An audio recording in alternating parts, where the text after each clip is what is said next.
Hello and welcome to Level Dive Flux. My name is Nick, and today we are going to be talking about the best Spider-Man movie ever. As a huge Raimi Spider-Man fan, I grew up with those movies. I think they're genuinely fantastic, and I love Sam Raimi's directional style. Also, it's like the perfect amount of camp. And I like Tobey Maguire as Spider-Man. I have seen Spiderverse. Oh, by the way, did I say what movie we're talking about? We're talking about Spider-Man Into the Spider-Verse. So I have seen this movie 4 times, and it's been out like 2 years. It's been on Netflix for like even less than that, and that's how I've been watching it. It's fucking incredible, man, and it's a movie that could only be done with animation, and the animation is gorgeous. I'm pretty sure it won an Oscar for its animation. So, if that's anything to go by, it's a Spider-Man movie that won an Oscar. Now, I'm not a huge Spider-Man fan, like, per se. I don't really give a shit about Spider-Man. I just like the movies. So far, I didn't like Amazing Spider-Man. Amazing Spider-Man was horrible. I think it's universally agreed upon that Amazing Spider-Man was terrible. Homecoming was good. I liked Homecoming a lot, actually.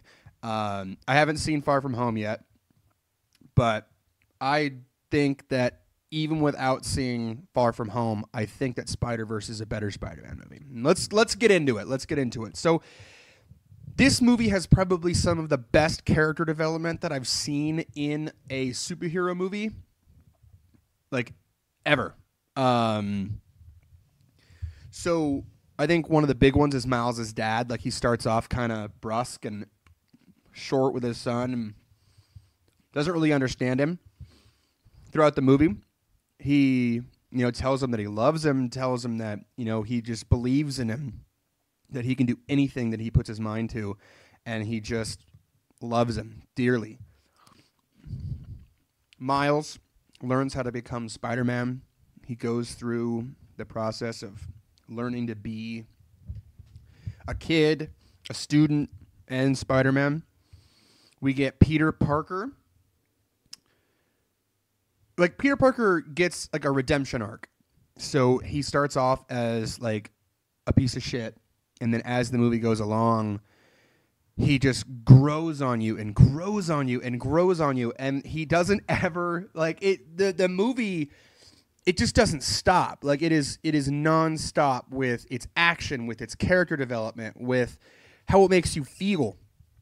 Peter B. Parker, who is the Peter Parker that we're talking about, he shows up and then instantly, like, we get, like, a comedy bit with them flying around the city, and he gets smashed into stuff, and when he's introduced, he's like a fat Spider-Man, and he's like crying in the shower and lying to the viewer. Like, he's like, oh yeah, I was doing sit-ups, getting strong, and he's like just sitting on the couch eating pizza.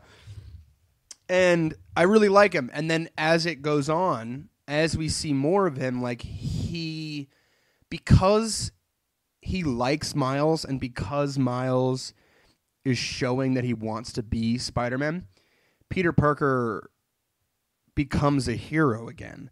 And I really, really loved that. I just loved watching this man who we know go from not being a hero to being a hero. And it's all because he's sort of like teaching Miles how to be Spider-Man. And he kind of does like a shitty job. Like, he's kind of like, here's the advice, like, put baby powder in the joint, heavy on the joints, and then there's a scene where Miles goes, okay, let's go swing over to this technology company. And he's like, just laughs. And then it cuts to them on a bus. And he's like, I'm not going to swing all the way across the city. Trust me. All right. Keep your legs fresh. This is the way that Spider-Man does it. And it's just hilarious. And since this is a Spider-Man from a different universe who's had his own Spider-Man antics, they're like sneaking around, and he's just like giving him like the Yeah, this is classic Spider-Man stakes. Watch, he's going to say 24 hours, and he's like, you've got 24 hours. Perfect. Just absolutely perfect. And just the art style in this is so good, and it plays into like this physical humor that they go with. I mean, this movie is hilarious. Like, I laugh every time I watch this movie. I think it's fantastic. I'm a huge slapstick humor guy. I like people getting hurt. I like people, falling into things. And this movie's full of it. It is just, there's a scene where Miles is stuck to the ceiling, and then he like unsticks and he just slams into a table, and it's like super loud, and it's during a sneaking mission, and it's just hilarious. And I just can't get over how funny this movie is. And it doesn't feel like it's trying to be funny. It just is funny. It just carries itself hilariously, and I'm so into it. So, talked about the art style, but I don't know if I'm giving it enough justice. I mean, this movie is so beautifully animated, and it's got like this graffiti style aesthetic, because Miles likes to tag, he likes to slap up, his stickers. So he's an artist, and his Spider-Man suit at the end is basically Peter Parker's Spider-Man suit, just spray painted black with his logo spray painted on it. And it's just got this gorgeous, just comic book spray painting street style art that is just incredible. And I love it. I mean, it is just so stylish. Especially with like the last fight, it's something that could only be done in an animated movie, with how much just particle effects and all this stuff is going on. You just can't, like, this movie wouldn't be able to be made with real people.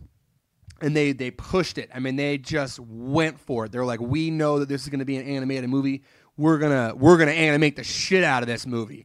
And you can really tell that a lot of care and love went into the art of this movie, and I just absolutely love it. So another example of incredible characterization is Wilson Fisk, Kingpin.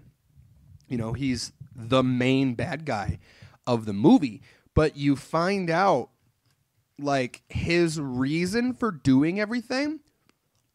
It's honestly super relatable. So he lost his wife and son because of something that he was doing.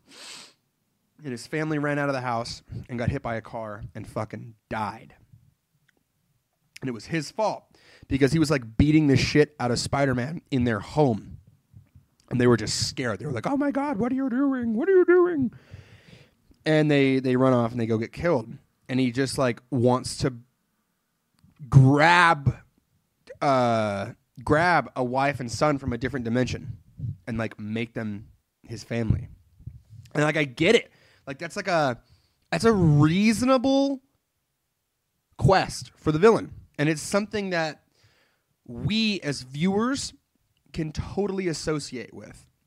Everyone sort of has, everyone in this movie, bar maybe Peter Parker, who's the animated cartoon Looney Tunes pig Spider-Man, they all have like motivations and feelings and pain and development that we can all get behind. Like, Miles' dad grows, Fisk, we grow to love him. Peter Parker grows and we want to see him succeed. So Peter B. Parker, and I keep saying Peter B. Parker because the Peter Parker in the universe that this movie takes place in dies within like the first 15 minutes, and he's just like the coolest guy. I mean, the movie opens with him like talking about he's a comic book. He's got a music album. He's got fans, and he's got a so-so popsicle, and it shows like a picture of like a half-melted Spider-Man popsicle that you would get when you were a kid from like the candy truck. Oh my god, dude! I was just laughing, and then it does the bit from Spider-Man 3, the Raimi movies, where he's dancing around in the street, like doing the finger guns at people, and you're just like, yes, dude, this guy's fucking awesome. And then he fucking dies, and it sucks, and you feel for it because they introduced him so well, and then Peter B. Parker from, let's just say, Universe 2 comes in, and he was Spider-Man for 22 years. He's tired, he's beat up, he's basically just done being Spider-Man, it feels like. His wife, Mary Jane, he was married and then they got divorced because she wanted kids and he didn't, and all this stuff, and we just feel for him. And then as he goes through the movie, he becomes a hero. And at the end of the movie, in the final fight, Miles has to convince him to leave and go back to his universe. And he says to Miles, like, well, what if I screw it up again? And he's like, you got to go home. And he's like, you know what? You're right. It's a leap of faith. And he just lets Miles shoot him into the other universe. And it's just like this really beautiful moment between the old Spider-Man and the new Spider-Man. And because we've seen how much he's grown, like, he really does care about Mary Jane, and he's honestly worried that he's going to fuck it up again. And it's really nice to see that. I mean, this movie has so much characterization. I mean, you love every character in this movie. You just can't. I would say Gwen is probably one of my least favorites, and like the Asian robot girl. The robot girl is super one-dimensional. She has damn near no character development. I would say the two least developed are Peter Porker and the Asian robot Spider-Man. But Gwen honestly, she's been growing on me through more viewings.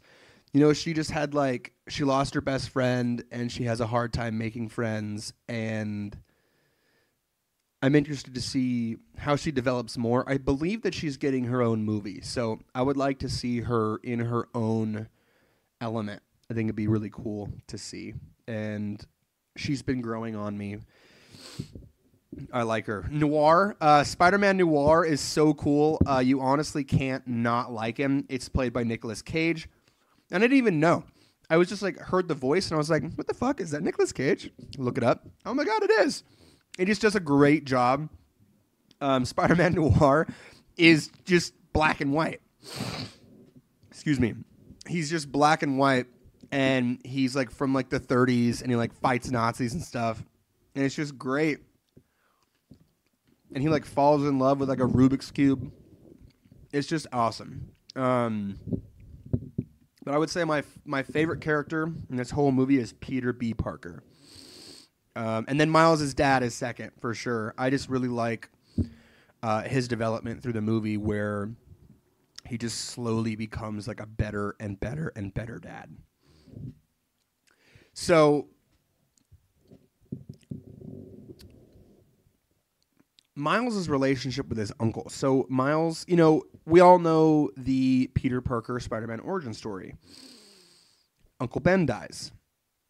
With great power comes great responsibility. And actually that line comes up really early on, where Miles is talking to Peter B. Parker, right after he gets there, and Peter's just doesn't give a shit about any of this Spider-Man stuff and just wants to go home.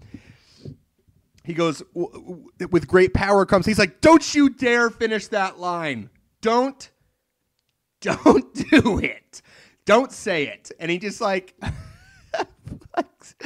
swings off. And I just love it, But Miles' relationship with his uncle is really special because his dad doesn't like him. And you get this feeling that Miles' uncle, for the life of me, I can't remember his name. For most of the movie, you get the feeling that Miles' dad doesn't like Miles' uncle because he's a drug dealer. In my mind, I got that because he was hey, I gotta go, and he disappears for 3 days. I was oh. That's why his dad doesn't like him. He's like into drugs or whatever, and his dad's a cop, and his uncle's a drug dealer, and obviously they don't like each other because of that. We fucking find out like halfway through the movie that the main bad guy that's been following Miles the entire movie is his fucking uncle, dude. And they have this moment on this rooftop where Miles reveals himself to his uncle. And the look on his face is fucking nuts. Me and a friend of mine, we were just like watching his eyes, his eyebrows, and trying to think about what he was thinking. And you can see emotion on these characters' faces. That's why I'm saying the animation is so good. I mean, me and a friend sat for like a half hour just breaking down like this like 1 minute, and that's like not even a joke. We were hammered as shit, and we were talking about this movie. This movie took us like 3 hours to watch, especially because we sat there and we watched this scene because, it looks like he's like, oh shit, do I have to kill my nephew? And then like the next moment it's like, can I kill my nephew? And then the next moment is like he puts the mask back on Miles's head and then just like steps away. And I was like, ooh, like we got to see the inner turmoil of Miles's uncle Prowler. Like we really got to see it. You could, if you're paying attention, if you're looking, I mean, they animated him so well that you can just read the shock and the thoughts on his mind. And I fucking loved it. I loved it. I mean, and then he fucking gets shot by Fisk, and then Miles takes him away, and then Miles' uncle dies in his arms, and he's like, dude, you're just great, and you're the best of all of us, Miles, like, out of everyone in your family, you've got the most potential. And then fucking 2 minutes after that, Miles cries over his dad and goes back home and runs away. His dad comes and he can't interact because he's like webbed up and he like can't speak. And his dad comes and he's just like, look, I believe that you can do anything that you put your mind to, and I just love you, and I'm sorry that I've been kind of a dick. And so Miles doesn't get the with great power comes great responsibility speech per se. He gets 2 speeches from the 2 most important men in his life where they both say, like, you can be anything you want to be, and you're a good person. And I mean, it's fucking giving me tingles just saying it, dude. I mean, it's just such a wonderful, beautiful moment in this movie.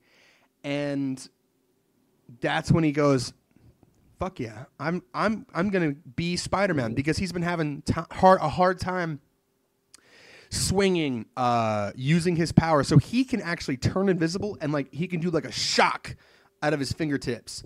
And he was having like a hard time like doing it on command, and all the other spider people decide that he's not strong enough to send them home and be the Spider-Man of this universe. So Peter B. Parker decides to stay, even though it's going to fucking kill him to do it.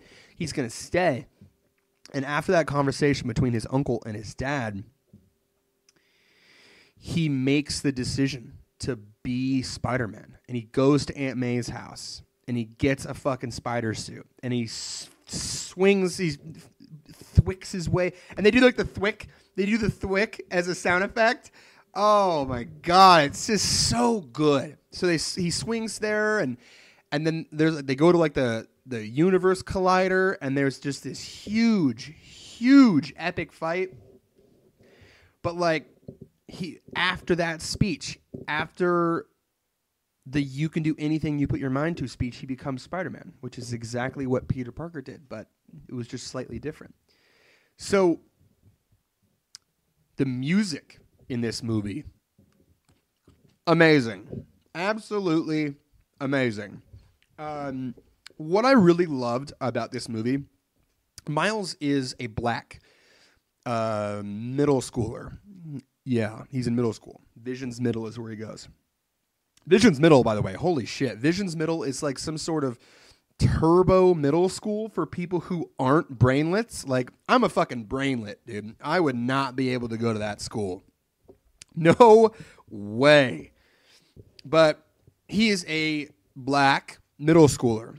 And the music sort of, it reflects what he would listen to. It's not like what the viewer would listen to. It's what he would be listening to. Biggie,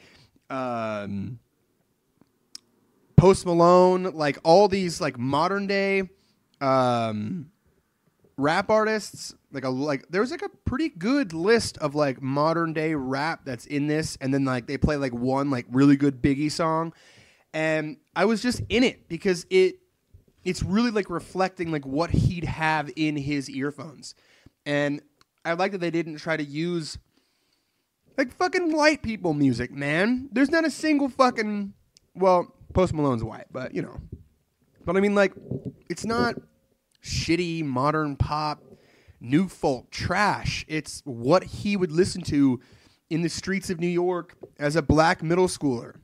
I fucking dig it, dude. I dug the shit out of it. And this music, the music in this movie was great. The soundtrack is killer. Sunflower's a great song.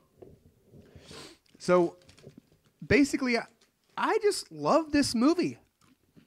And I honestly do think, as a person who is a huge fan, I mean, timeless. The Raimi movies are timeless.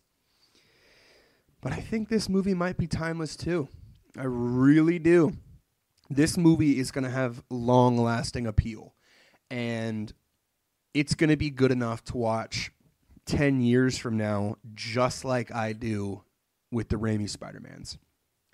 And I highly, highly recommend it. This is a short one, baby. Fluxes, they're not going to be long. I don't want to be anywhere near as long as the movie. I want to give you a gist, and I want you to go watch it. So thank you very much for listening to Level Die. Thank you for starting your weekend with Level Die. Simply be despair. And tell one friend of yours about this podcast, and we can keep spreading it out. We can keep making some of these videos hit over 100 views. So really appreciate it. You guys can catch me on every piece of social media that exists. I will post all the links to all my channels down below. Instagram, Twitter, Facebook, TikTok. Coming soon, maybe. Snapchat. I post on my Snapchat just goofy shit that I'm watching. Cartoons, anime, movies, games I'm playing. I Snapchat so that people can talk to me. Add me, you know. I would really love to engage with some of the people that actually listen to this. And I really appreciate you guys listening. So have a great fucking weekend, and I will see you next week.